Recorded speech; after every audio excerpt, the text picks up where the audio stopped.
মৰমৰ ছাত্ৰ-ছাত্ৰীসকল, আজিৰ ক্লাছত আমি আলোচনা কৰিম অনুৰণী 6.3 প্ৰশ্ন নম্বৰ 20 পৰা। ইয়াৰ আগৰ ক্লাছত আমি 19 লৈ আলোচনা কৰিছোঁ। গতিকে যিসকল ছাত্ৰ-ছাত্ৰীয়ে আগৰ ক্লাছৰ ভিডিঅ'বোৰ চোৱা নাই, মই ডিছক্ৰিপশ্যনত গোটেই প্লেলিষ্টটো দি দিম, তাৰ পৰা চাই ল'বা। ঠিক আছে? তো 20 নম্বৰ কুৱেশ্যনত কি কৈছে চাবা। যে দেখুওৱা যে প্ৰদত্ত পৃষ্ঠৰ আৰু গৰিষ্ঠ আয়তনৰ আমাক আয়তনটো কি কৈছে, গৰিষ্ঠ, হয় নে নহয়? সমবৃত্তীয় বেলনৰ ক্ষেত্ৰত উচ্চতা যি হ'ব ভূমিৰ ব্যাসৰ সমান হ'ব। উচ্চতা ভূমিৰ ব্যাসৰ সমান দেখাব লাগে আৰু কি দেখাব লাগে, যিটো আয়তন সেইটো গৰিষ্ঠ দেখাব লাগে। ঠিক আছে? তো প্ৰথমত মই ইয়াতে বেলন আঁকিছোঁ। তো এইটো এটা বেলুন আঁকিলোঁ। ঠিক আছে? আৰু ইয়াৰ দ্বাৰা ব্যাসাৰ্ধ হ'ল r। যদি ব্যাসাৰ্ধ r হয় আমাক কি লাগিব, বেগ কি হ'ব, এইখিনি বেগ কি হ'ব, টুৱাইছ r, আৰু h আমি ধৰিছোঁ উচ্চতা। ঠিক আছে? h ধৰিছোঁ উচ্চতা। আমাক দেখাব লাগে কি যে h ইকুৱেল টু উচ্চতা ইকুৱেল টু ভূমিৰ বেগ কিমান, টুৱাইছ r, এটা আমাক দেখাব লাগে। ঠিক আছে? আৰু কি দেখাব লাগে, যেটো আয়তনটো গৰিষ্ঠ বেলনৰ আয়তনৰ সূত্ৰ কি আছিল, b ইকুৱেল টু পাই r স্কয়ার h। এটা আমাক উচ্চতা দেখাব লাগে, এটা আমাক কি দেখাব লাগে, গরিষ্ঠ দেখাব লাগে। ঠিক আছে? তো এইটো দেখার কারণে আমাক h লাগিব। তোমালোকে কিন্তু h ঠাইত আকৌ টুৱাইছ r নবহাবা। কিয় নবহাবা, এটা আমাক দেখাবহে লাগে। ঠিক আছে?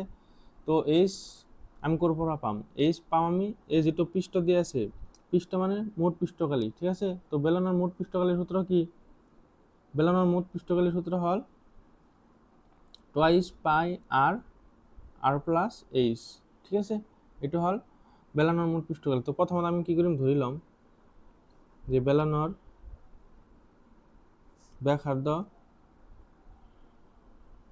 ব্যাসার্ধ হল r আর উচ্চতা h। ঠিক আছে?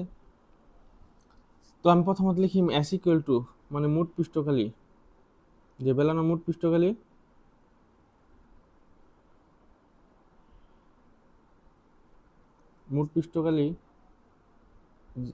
ইকুয়াল টু কি হবো, twice pi r plus h। ঠিক আছে?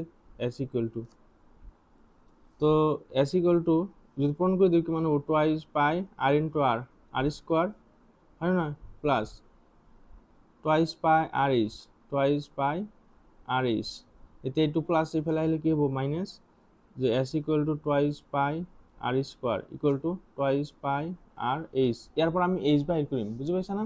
তো এইখানে পূরণ হয়ে আছে, এফালে আসলে কি হবো, হরণ। তো s ইকুয়াল টু কি হবো, h ইকুয়াল টু কি হবো, s minus twice pi r square by twice pi r equal to h। তো h সমান আমি পাই গেল, এটা আমি 1 নম্বর দিল।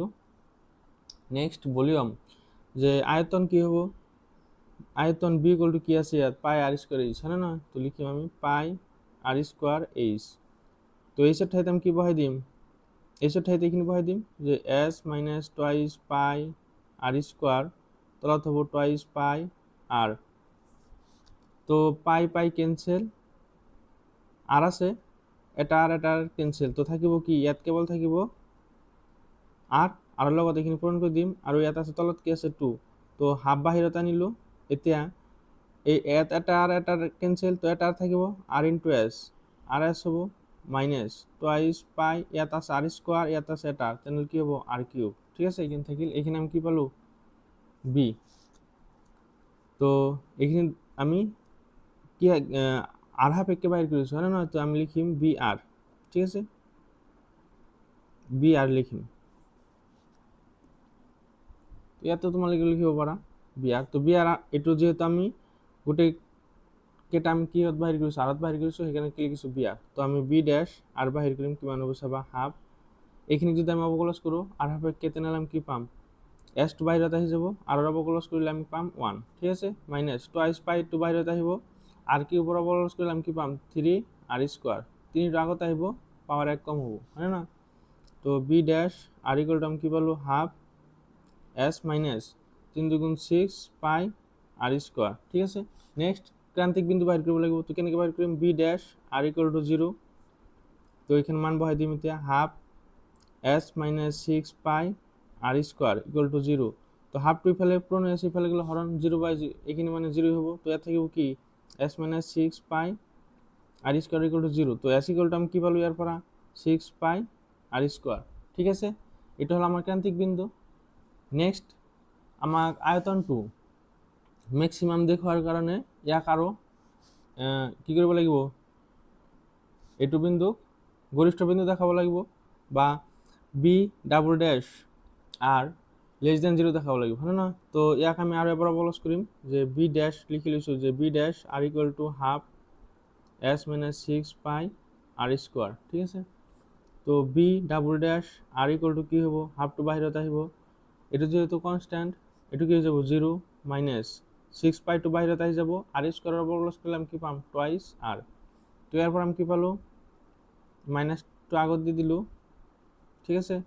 তো ইয়াত থাকিব বা ইয়াতে দি দিছোঁ মাইনাস 6 দুগুণ 12 পাই আর, ঠিক আছে? তো 2 12 মধ্যত কেইবাৰ যাব 6 বাৰ, তো কি থাকিব মাইনাস 6 পাই আৰ থাকিল, ঠিক আছে? মাইনাস 6 পাই আৰ পালোঁ।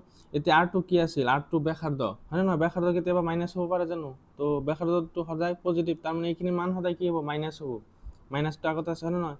তেনেহ'লে তাৰ মান লেছ দেন 0, ঠিক আছে? তো এতিয়া এছৰ ইয়াততো এছ নাই যে এছৰ মান আমি বহাম, তাৰমানে এইটো কি হ'ব গৰিষ্ঠ বিন্দু, অৰ্থাৎ যে আয়তনটো কি হ'ব, যে অর্থাৎ আয়তন গরিষ্ঠ হব, ঠিক আছে? আয়তনটো গরিষ্ঠ হব। নেক্সট আমাক কি দেখাব লাগে, যে এইচ ইকুয়াল টু টুৱাইচ আর, ঠিক আছে? এটা দেখার কারণে আমি যেটো 1 নম্বর আছে এটো ইমপ্লাইজ করিম, ঠিক আছে? যে এইচ ইকুয়াল টু এস মাইনাস টুৱাইচ পাই আৰ স্কোয়াৰ বাই টুৱাইচ পাই আৰ আছিল। তো এছৰ মান আমি ইয়াত বহাই দিম, এছৰ মান কি পাইছোঁ 6 পাই আৰ স্কোয়াৰ, ইয়াত বহাই দিয়া যে 6 পাই আৰ স্কোয়াৰ মাইনাস টুৱাইচ পাই আৰ স্কোয়াৰ, তলত আছে টুৱাইচ পাই আৰ, ঠিক আছে? টুৱাইচ পাই আৰ, তো তলত টুৱাইচ পাই আৰ থাকক, 6টাৰ পৰা 2টা গ'লে 4টা থাকিব, হয় না? পাই আৰ স্কোয়াৰ, তো 2 4ৰ মাজত যাব 2 বাৰ, পাই পাই কেনসেল, এটা আৰ কেনসেল, থাকিল কি টুৱাইচ আৰ থাকিল, হয় না? তো এইচ ইকুয়াল টু টুৱাইচ আর, এইটো আমাক দেখাব লাগে, হয় না? যে উচ্চতা ইকুয়াল টু ভূমির ব্যাসৰ সমান। তো এইচ মানে কি আছিল উচ্চতা, আর মানে আছিল ব্যাসার্ধ, ব্যাসার্ধ 2 গুণ মানে কি ব্যাগ, অর্থাৎ প্রমাণ হয়ে গেল, ঠিক আছে? তো এইখিনি আমাক দেখাব দিছি সহজ। তো তোমালোকৰ যদি কিবা ডাউট থাকে কমেন্ট সেকশনত নিশ্চয়কৈ জনাবা, ঠিক আছে? তো এতিয়া আমি 21টো কৰিম, চাবা। তো 21 কুৱেশ্যন নম্বৰ কি কৈছে চাবা, 100 ঘন সেন্টিমিটাৰ প্ৰদত্ত আয়তনৰ সকলো বন্ধ বেলনাকাৰ পাত্ৰৰ সমবৃত্তৰ ভিতৰত সৰ্বনিম্ন পৃষ্ঠকালি পাত্ৰৰ বিমা উলিওৱা। তাৰমানে কি কৈছে, ইয়াৰ আগৰ কুৱেশ্যনত দিয়া আছিল আমাৰ মুঠ পৃষ্ঠকালি দিয়া আছিল, আমি কি দেখাইছিলোঁ আয়তন দেখাইছিলোঁ গৰিষ্ঠ, ইয়াত কি দিয়া আছে আয়তন দিয়া আছে, ঠিক আছে? আমাক দেখাব লাগে মুঠ পৃষ্ঠকালি সর্বনিম্ন কৈছে মানে লঘিষ্ঠ দেখাব লাগে, ঠিক আছে? আৰু ডাইমেনশন উলিওৱা মানে কি কি বাহিৰ কৰিব কৈছে, আৰ বাহিৰ কৰিব লাগে আৰু এইচ, ঠিক আছে? ব্যাসাৰ্ধ আৰু উচ্চতা বাহিৰ কৰিব লাগে। তো প্ৰথমত আমি বেলনাটা আঁকিছোঁ,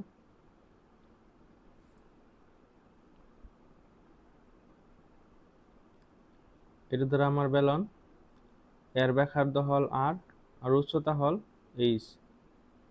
তো আমাক বাহির প্রথমত দেখাব লাগে মোট পৃষ্ঠকালি লঘিষ্ঠ আৰু আৰ আৰু এইচ বাহিৰ কৰিব লাগে, ঠিক আছে? মেইন কুৱেশ্যন হল আৰ বাহিৰ কৰিব লাগে, এইচ বাহিৰ কৰিব লাগে, আৰু বেলনৰ মোট পৃষ্ঠকালি কি আছিল অলপ আগতে যে কৰিলোঁ, এছ ইকুৱেল টু যে 2 পাই আৰ প্লাস এইচ, হয় না? তেনেহ'লে আমি প্ৰথমত ধৰি ল'ম যে লেট যে বেলনৰ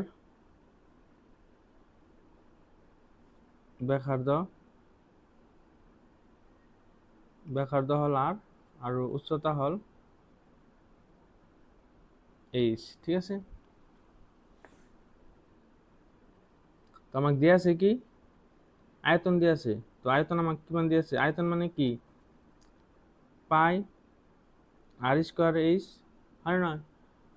তো ইয়াতে আমাক গোটেইকেইটা আৰৰ টাৰ্মত লিখিম, তেনেহ'লে এইচটো বাহিৰ কৰিব লাগিব। তো ইয়াৰ পৰা আমি এইচ বাহিৰ কৰি ল'ম, ঠিক আছে? আমাৰ আয়তন দিয়া আছে 100, তো 100 ইকুয়াল টু পাই আর স্কোয়ার এইচ, তো এইচ ইকুয়াল টু কি হ'ব পাই আর স্কোয়ারটো ইফালে আহিলে হৰণ হ'ব, তো pi r square 100 by pi পাই r square equal two H. তো এইচৰ মান আমি পাই গ'লো, ঠিক আছে। তো এটা 1 নম্বৰ দিলোঁ। এতিয়া আমাৰ মুঠ পৃষ্ঠকালি এছ ইকুয়াল টু কি হ'ব, যে টুৱাইচ পাই আৰ প্লাস এইচ। তো পূৰণ কৰে দিলে টুৱাইচ পাই আৰ স্কোয়াৰ প্লাস টুৱাইচ পাই আৰ এইচৰ ঠাইতে দিয়ে এইটো বহাই দিম, ঠিক আছে। তো গোটেইকেইটা আমি আৰৰ টাৰ্মত লিখিম, তেনেহ'লে টুৱাইচ পাই আৰ স্কোয়াৰ প্লাস টুৱাইচ পাই আৰ এইচৰ ঠাইতে এইখিনি বহাই দিম, ঠিক আছে। যে 100 পাই আর স্কোয়ার, তো পাই পাই কেনসেল, এটা আর কেনসেল, তো কিমান থাকিব টুৱাইচ পাই আর স্কোয়ার প্লাস 200 বাই আর, হয় নহয়, তলত এটা আর থাকিব, এইটো পালো আমি এছ আর। তো ইয়াক যদি আমি অবকলজ কৰোঁ তেনেহ'লে কিমান পাম, টুৱাইচ পাইটো কনষ্টেণ্ট বাহিৰত আহি যাব, আৰ স্কোয়াৰ অবকলজ কৰিলে টুৱাইচ আৰ প্লাস 200 বাহিৰত আহি যাব, তেনেহ'লে থাকিব কি 1 বাই আৰ। তো ইয়াত কৰি দিছোঁ যে 1 বাই আৰৰ অবকলজ কৰিলে কি হ'ব, তো 1 বাই আৰ মানে আৰ ইনভাৰ্স, তো আৰ ইনভাৰ্সৰ অবকলজ কৰিলে -1টো আগত আহিব, আৰৰ ওপৰত যি পাৱাৰ থাকে তাৰ পৰা 1 মাইনাছ কৰিব লাগে, তাৰ মানে কি minus R to the power -2। তো -2 যদি আমি প্লাস বনাব লাগে তেনেহ'লে কি হ'ব 1 বাই আর স্কোয়ার, তেনেহ'লে 1 বাই আৰৰ অবকলজ ইয়াতে ডাইৰেক্ট বহাই দিম যে -1 বাই আর স্কোয়ার, ঠিক আছে, -1 বাই আর স্কোয়ার। তো 4 pi are plus minus 200 by are square পালো আমি কি এস ড্যাশ আৰৰ মান, ঠিক আছে। নেক্সট আমার ক্রান্তিক বিন্দু বাহির করব লাগে, তো এস ড্যাশ আর ইকুয়াল টু 0, তো এইখিনি ইয়াত বহাই দিম যে 4 pi R minus 200 by are square equal to 0, এইটো মাইনাস ইফালে গ'লে প্লাস, তো 4 পাই আর ইকুয়াল টু কি হ'ব 200 বাই আর স্কোয়ার, তো এইটোৰ লগত এইখিনি পূৰণ, তো 4 পাই আর ইন্টু আর স্কোয়ার কি হ'ব আর কিউব ইকুয়াল টু 200, তো 4 2 মাজত কেইবাৰ যাব 50 বার, ঠিক আছে। তো pi R cube equal to 50, R cube equal to কি হ'ব 50 বাই পাই, এতে আর মানে আর ইকুয়াল টু কি হ'ব 50 বাই পাই 1/3, ঠিক আছে। কিউবটো ইফালে গ'লে কি হ'ব 1/3 হ'ব। তো আৰৰ মান আমি পাই গ'লো। এতিয়া আমাক কি দেখাব লাগিব, যিটো আমাৰ মুঠ পৃষ্ঠকালি সেইটো লঘিষ্ঠ দেখাব লাগিব। তো লঘিষ্ঠ দেখাবলৈ হ'লে ইয়াক আৰু এবাৰ অবকলজ কৰিব লাগিব, হয় নে নহয়। তো s dash are equal to আমি পাইছোঁ 4 pi R minus 200 by are square, তো ইয়াক যদি আমি অবকলজ কৰোঁ দুবাৰ তেনেহ'লে কি পাম 4 পাইটো কনষ্টেণ্ট, আৰক যদি অবকলজ কৰোঁ কি হ'ব 1, তো 1 হ'ল, মাইনাস 200টো বাহিৰত আহি যাব, হয় নে নহয়, 200টো বাহিৰত আহি গ'লে ইয়াত থাকিব কি যে d dx of 1 by are square, ঠিক আছে। তো 4 পাই মাইনাস 200 1 বাই আর স্কোয়ার ইয়াৰ নিচিনাই কৰিব লাগিব, যে d dx of r to the power -2, এইটো প্লাস ওপৰত গ'লে কি হ'ব মাইনাস, তো 4 পাই মাইনাস 200 ইয়াক অবকলজ কৰিলে কি পাম আমি মাইনাস টুৱাইচ আৰ -2 পৰা -1 কৰিব লাগিব, হয় নে নহয়, এই একে সেম প্ৰচেছ ইয়াতে মই কৰাই দেখাই দিছোঁ। তেনেহ'লে 4 পাই মাইনাস পিছত লিখিছোঁ যে 200 মাইনাস টুৱাইচ আর মাইনাস কিউব, হয় নে নহয়। তো এইটো যদি মাইনাসটো আমি প্লাস কৰিব যাওঁ তেনেহ'লে কি হ'ব 1 বাই কৰিব লাগিব, তাৰ মানে 4 পাই মাইনাস প্লাস 200 ইন্টু 2 বাই কি হ'ব আর কিউব, ঠিক আছে। -2 প্লাস কৰিবলৈ হ'লে কি কৰিব লাগে 1 বাই কৰিব লাগে, তো 1 ইন্টু 2 আৰু তলত কি হ'ব আৰ কিউব, বুজি পাইছা না। তাৰ মানে এইটো সূত্ৰ ইয়াতে লিখিছোঁ যে এ ইনভার্স ইকুয়াল টু কি হয় 1 বাই এ হয়, ইয়াতে যদি স্কোয়ার থাকে তেনেহ'লে কি লিখিব লাগে 1 বাই এ স্কোয়ার, হয় নে নহয়, এইটো সূত্ৰ দি তেনেহ'লে ইয়াত -3 আছে, তেনেহ'লে কি হ'ব আর কিউব হ'ব, ঠিক আছে।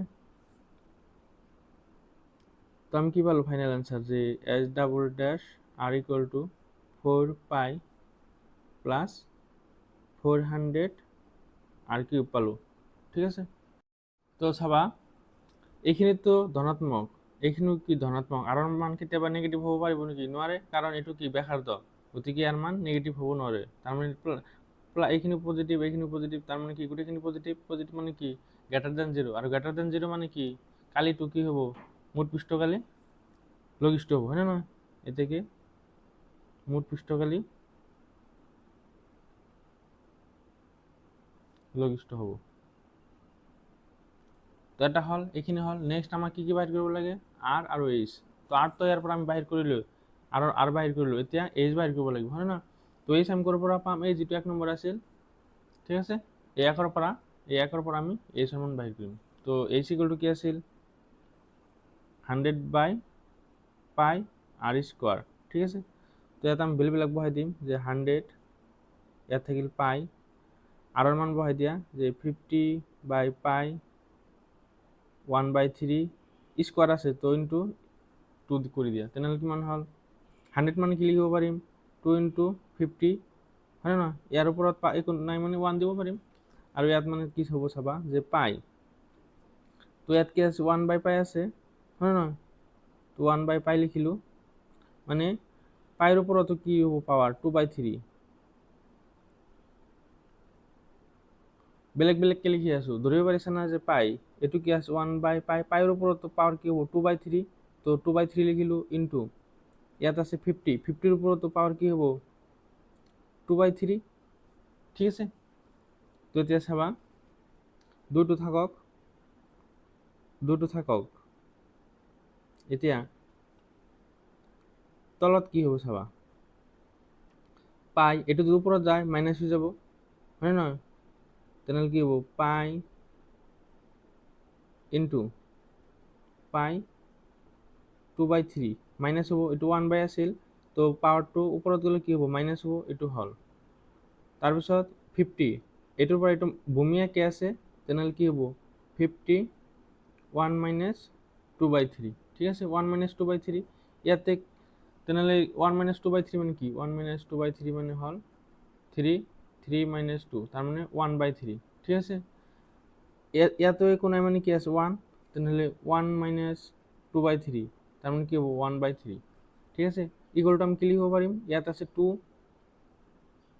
ঠিক আছে ইয়াতে হবো 2 উপৰত আছে তোমাৰ 50 ৰ ওপৰত 1/3 আৰু ইয়াত আছে পাইৰ ওপৰত 1/3 তাৰ মানে ফাইনাল আনসাৰ কি লিখব পাৰিম 2 * 50 বাই পাই 1/3 ঠিক আছে এইখিনি এক্সট্রা বুঝি পালা না ফাইনাল আনসার h মানে কি পালো আমি এটো হল h তো h মানে আমি পালো যে 2 * এটো হল h এর মান ঠিক আছে এইখিনি হল h এর মান যে 2 * 50 বাই পাই 1/3 ঠিক আছে আৰু r ৰ মান আমি কি পাইছো এটো হল আমাৰ r ৰ মান এই দুটা আমাক বাহিৰ কৰিব গৈছিল যে r ৰ মান বাহিৰ কৰিব লাগে আৰু h ৰ মান বাহিৰ কৰিব লাগে তো h ৰ মান পালে এটো r ৰ মান পালে এটো ঠিক আছে তো 21 নম্বৰ কমপ্লিট এতিয়া আমি 22 নম্বৰটো কৰিম চাবা তো 22 নম্বৰ কোশ্চেন কি কৈছে চাবা যে 28 মিটাৰ দৈৰ্ঘ্য কিমান দিছে আমাৰ 28 মিটাৰ দৈৰ্ঘ্যৰ এডাল তাৰ দুটুকুৰা কৰা হল এটুকুৰাৰ পৰা এটা বৰ্গ কৰিব লাগে আৰু আন টুকুৰাৰ পৰা এটা বৃত্ত কৰিব লাগে বৰ্গটো আৰু বৃত্তটোক সন্মিলিতকালি সৰ্বনিম্ন হ'ব লাগিলে টুকুৰা দুটাৰ প্ৰত্যেকৰে দৈৰ্ঘ্য কিমান হ'ব ঠিক আছে তাৰ মানে কি কৈছে বুজি পাইছা না যে আমাক 28 মিটার দৈর্ঘ্যের এডাল তার দিয়ে আছে ঠিক আছে এর দৈর্ঘ্য কিমান যে 28 মিটার তো ইয়াৰ পৰা এটুকুৰা কাটি আমি কি বনাব লাগে বৰ্গ বনাব লাগে আৰু আন টুকুৰা দি বৃত্ত বনাব লাগে আৰু যাৰ কালি দুটাৰ মিলি সন্মিলিত যেটো কালি হ'ব হেতু সৰ্বনিম্ন হ'ব লাগিব ঠিক আছে তেনেহলে টুকুৰাটোৰ দৈৰ্ঘ্য কিমান হ'ব তো ধৰি লৈছো এইখিনি আমি x কাটিছো এইখিনিলৈ আমি বৰ্গ বনাইছো আৰু এইখিনি দৈৰ্ঘ্য কিমান হ'ব তেনেহলে 28 - x এইখিনিলৈ আমি বৃত্ত বনাইছো ঠিক আছে তেনেহলে সন্মিলিত কালি কি হ'ব সন্মিলিত কালি ইকুয়াল টু কি হ'ব যে বৰ্গৰ কালি প্লাস বৃত্তৰ কালি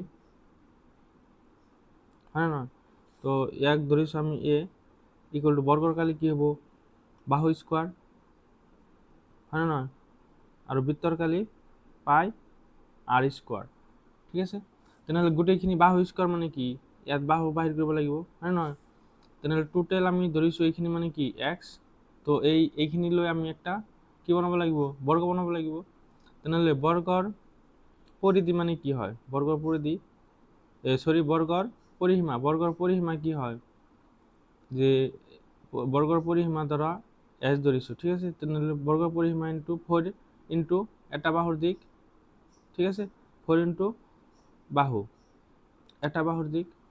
এরপর আমি কি বাহির করতে পারিম, বাহু বাহির করতে পারিম। তাহলে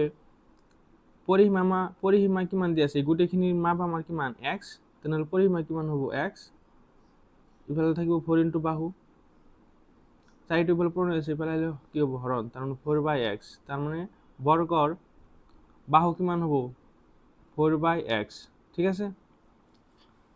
তেনেহলে হয় এইটো আমাক আৰত পৰিৱৰ্তন কৰিব লাগিব, নহলে আৰক এক্সত পৰিৱৰ্তন কৰিব লাগিব, ঠিক আছে, এটা টাৰ্মত লিখিব লাগিব। আৰু 28 মাইনাছ এক্সেৰে আমি কি বনাইছোঁ, বৃত্ত, হয় নহয়, এইখিনি ধৰা আমাৰ আছে কিমান 28 মাইনাছ এক্স, এইখিনিৰ আমাক বনাব লাগিব বৃত্ত। এতিয়া বৃত্তৰ পৰিধি ধৰা চি, বৃত্তৰ পৰিধি ইকুয়াল টু কি হয় টুৱাইছ পাই আৰ, হয় নহয়, তো পৰিধি এই গোটেইখিনিৰ মাপ কিমান আমাৰ 28 মাইনাছ এক্স, তো আমি ইয়াত লিখিম যে 28 minus x equal to twice পাই আৰ। তো আমাক আৰ এৰ মান বাহিৰ কৰিব লাগিব, হয় নহয়, তো আৰ ইকুয়াল টু কি হ'ব টুৱাইছ পাই, টু পূৰণ হৈছে, ইফালে আহিলে হৰণ, তো 28 মাইনাছ এক্স বাই টুৱাইছ পাই ইকুয়াল টু আৰ। তো আৰ এৰ মান পালো এইখিনি আৰু বাহু পালো এইখিনি, এতিয়া ইয়াত বহাই দিম, ঠিক আছে, যে এ এক্স গোটেইকেইটা আমি এক্সলৈ ৰূপান্তৰ কৰিছোঁ আৰকো, ঠিক আছে। তো এ এক্স ইকুয়াল টু কি হ'ব বাহু স্কোয়ার, বাহু মানে 4, 4ক স্কোয়ার কৰিলে সরি ইয়াত কি হৈছে x/4 হ'ব, হয় নহয়, এইটো পূৰণ হৈছে, ইফালে আহিলে হৰণ হ'ব, তো ইয়াত কি হ'ব x/4, ঠিক আছে, অলপমান মিষ্টেক হৈছিল চাবা। তো ইয়াত ওপৰত কি হ'ব x² আৰু তলত কি হ'ব 4ক স্কোয়াৰ কৰিলে 16, তো এটা আমি কি পালো বৰ্গৰ কালি পালো।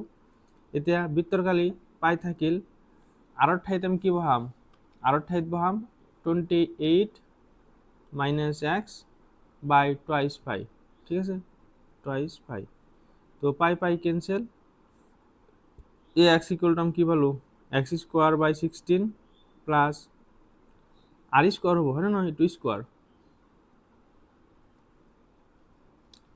পাই আর স্কোয়ার একটু স্কোয়ার হবো। তো আগতে আমি না কাটো, প্রথমত লিখি লও, এটা পাই লিখি লৈছো, ঠিক আছে, যে পাই 28 মাইনাস এক্স হোল স্কোয়ার, তলত হবো 4 পাই স্কোয়ার, এইটো না কাটিবা আগতে, ঠিক আছে।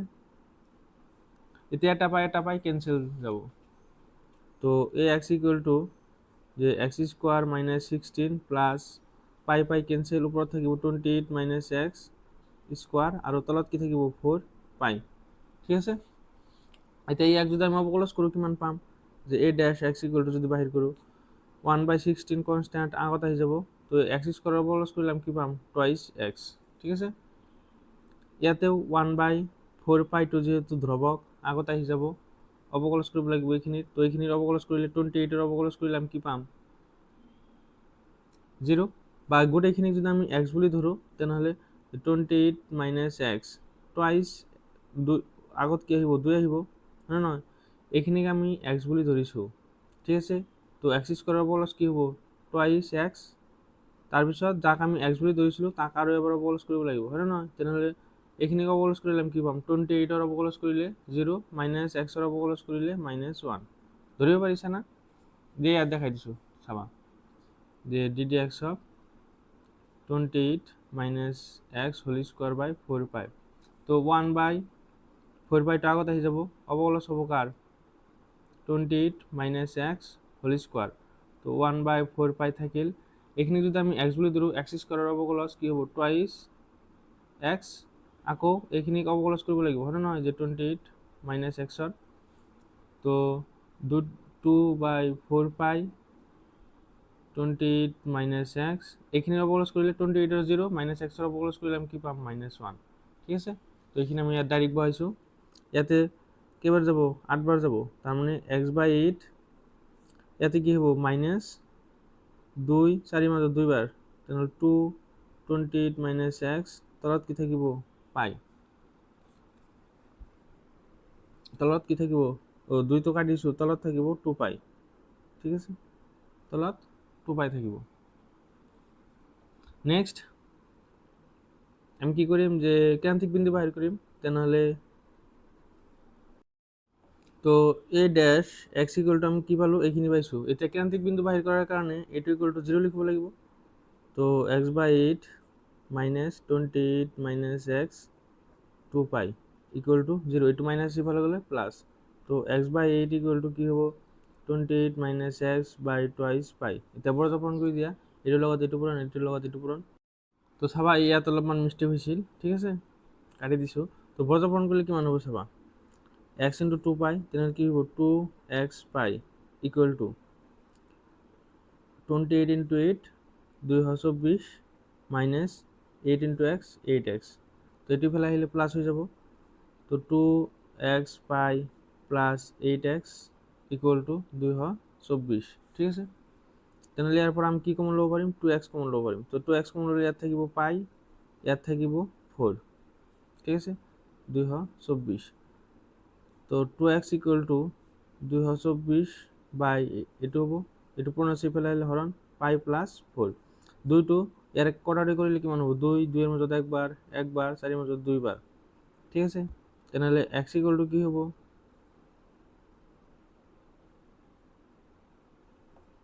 x ইকুয়াল টু হ'ব 112 বাই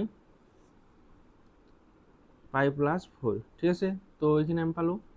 আমাক কি কি সুধিছিল যে নেক্সট আমাক কি দেখাব লাগিব, এইটো আমি এটা ক্রিটিক্যাল পয়েন্ট পালো, হয় না, এটা ক্রিটিক্যাল পয়েন্ট পালো। আমাক দেখাব লাগে যে সন্মিলিত যেটো কালি আছিল সেইটো সর্বনিম্ন। সর্বনিম্ন মানে কি গরিষ্ঠ দেখাব, লঘিষ্ঠ দেখাব লাগে। তেনে লঘিষ্ঠ দেখাবলৈ হলে যেটা আমি a ড্যাশ x পাইছো তাক আৰু এবাৰ অবকলন কৰিব লাগিব, হয় না নহয়। তো a ডাবল ড্যাশ x কি হ'ব চাবা। তো এটা আমি a ড্যাশ পাইছো, তো x যদি অবকলন কৰো 1/8 টো আগত আহিব, আৰু x ৰ যদি অবকলন কৰো 1 ইনটু 1 মাইনাস 1/2 পাই টো আগত আহিব, ঠিক আছে। 28 ৰ অবকলন কৰিলে 0 মাইনাস x ৰ অবকলন কৰিলে -1, এইখিনি পালো আমি। তো a double dash x equal to আমি কি পালো 1/8 মাইনাস মাইনাস প্লাস 1/2 পাই। তো এইখিনি তো দটা ধনাত্মক সংখ্যা, তার মানে কি হবে গ্রেটার দেন 0, অর্থাৎ এখানে গ্রেটার দেন 0 মানে কি সন্মিলিত কালি লঘিষ্ঠ, ঠিক আছে। সন্মিলিত কালি লঘিষ্ঠ বা সর্বনিম্ন, ঠিক আছে। এইখিনি হল। নেক্সট আমাক কি কৈছিল যে দৈর্ঘ্য বাহিৰ কৰিব লাগে, টুকুৰা দুটাৰ প্ৰত্যেকৰে দৈৰ্ঘ্য বাহিৰ কৰিব লাগে। তো এটা কি x আন এটা কি 28 মাইনাস x। তো আমি লিখি লৈছো যে লেট টুকুৰা দুটাৰ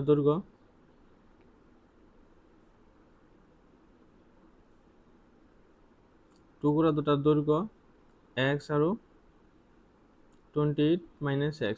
তো x ৰ মান তো আমি পাই গৈছো, x ৰ মান কি 112 বাই পাই প্লাস 4। এটা আমাক বাহিৰ কৰিব লাগে 28 মাইনাস x, এইটো বাহিৰ কৰিম, ঠিক আছে। তো 28 মাইনাস x কি হ'ব চাবা, 28 মাইনাস x ৰ মান আমি কিমান পাইছো, তো x ৰ মান পাইছো আমি 112 বাই পাই প্লাস 4, ঠিক আছে। তেনেহ'লে এলসিএম কিমান হ'ব, তো এলসিএম হ'ব পাই প্লাস 4, ইয়াতে কোনো 1 আছে। তো 28 এর লগত কি হ'ব পাই প্লাস 4 মাইনাস 112। তো 28 পাই 28 এর লগত 4 পূরণ করলে কিমান হ'ব 28 ইন্টু 4, 8 4 গুণ 32, 4 2 গুণ 8 11 112, হয় না। তো প্লাস 112 মাইনাস 112 আর তলত আছে পাই প্লাস 4। তো এটা ক্যান্সেল। তো কিমান হ'ব 28 পাই বাই পাই প্লাস 4। তেনেহ'লে নির্ণয় দৈর্ঘ্য দুটা হ'ব, যে নির্ণয় দৈর্ঘ্য দুটা হল, এটা হল যে 112 বাই পাই প্লাস 4 আর আনটো হল 28 পাই বাই পাই প্লাস 4, ঠিক আছে। তো এইটো আমার ফাইনাল আনসার। তো আজি আৰু নকৰোঁ, নেক্সট ক্লাছত আমি 23 পৰা আলোচনা কৰিম, ঠিক আছে। তো তোমালোকৰ ভিডিঅ'বোৰ নিজৰ বন্ধুবৰ্গৰ লগত বেছিকৈ শ্বেয়াৰ কৰিবা, আৰু যিসকলে চেনেলটো নতুন আহিছা চেনেলটো ছাবস্ক্ৰাইব কৰিবা, ঠিক আছে। Thank U.